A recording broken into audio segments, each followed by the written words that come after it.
Welcome, and thank you for being here. My name is Jamie Keyzer.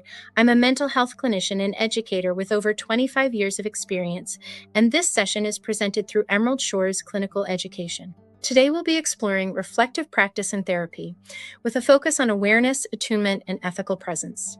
Let's begin. As therapists, we spend a lot of time focused on our clients. We don't always pause to notice how we are showing up in the work. Reflective practice invites that pause. It's not about perfection, it's about awareness, staying curious, and making intentional choices that support attunement and ethical presence.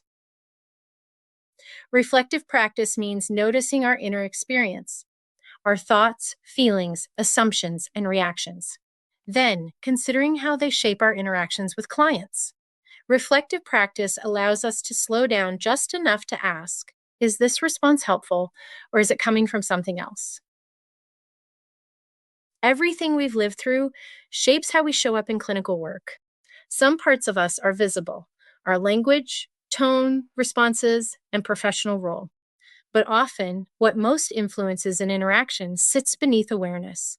That being our beliefs, assumptions, trauma histories, cultural messages, nervous system responses, and positions of power all travel with us into the room, even when we don't name them. Reflective practice helps us notice these invisible layers before they start leading the interaction. Donald Shern helped us understand two kinds of reflection: reflect in and reflect on. Reflect in action happens during the session. We notice what is happening in real time and adjust our approach. Reflect in action can sound like, I'm noticing I'm rushing. I'm starting to problem solve. I feel protective here. I need to slow down and be curious. Reflect on action happens after a session. We look back and learn from the experience. Reflect on action can sound like, why did I respond that way? What was I protecting? What do I want to do next time? Together, they create a cycle of learning. Let's take a look at this in practice. I'm working with a client who is struggling, financially stressed, emotionally overwhelmed, and facing multiple barriers in reaching their goals. Each week, they come in exhausted and discouraged, and I can feel how much they want things to change. As the sessions go on, I notice a strong pull in myself to help, to problem solve, to offer resources, to do more. I catch myself thinking about what I could suggest next, who else I could connect them to, how I might ease their situation. At the same time, I notice something else: a growing sense of pressure in my body and a subtle frustration when the client doesn't take up the ideas. That's my cue to reflect. I pause internally and ask, is this about the client's needs or my own discomfort with witnessing struggle? Instead of offering another solution, I slow the session down and say something like, I'm noticing how hard things feel right now, and I want to check in on what it's like to carry all of this week after week.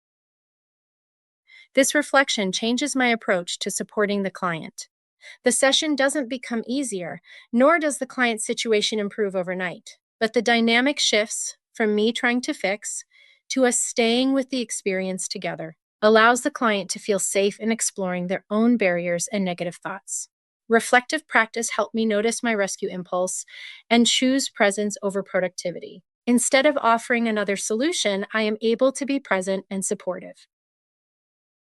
When we don't reflect, we react, we rush, we try to fix, we lose curiosity, we miss power dynamics. When we reflect, we respond, we slow down, we listen differently, we ask better questions, we stay regulated, we stay relational. Reflective practice improves safety, ethics, and presence in the room. Here is a great resource that can help you stay reflective in action. These questions aren't meant to be a checklist. They're cues that help us pause and stay intentional in the moment.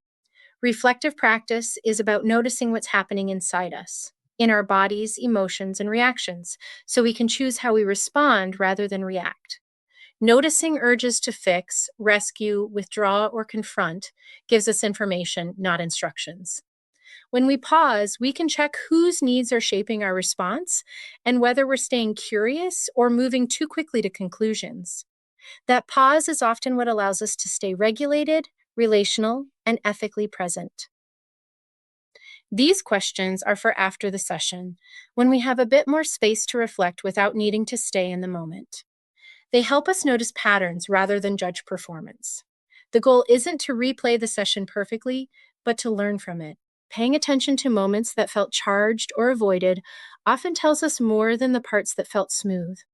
Reflecting on presence, assumptions, and power helps us understand how context and identity shape the work, not just technique. Even one small takeaway or adjustment for next time is enough. Reflection is about learning, not self criticism. Reflective practice is not self judgment, it is self awareness in the service of relationship. Every time we pause and reflect, we step toward more ethical, attuned, and compassionate practice. Thank you for taking the time to learn with us.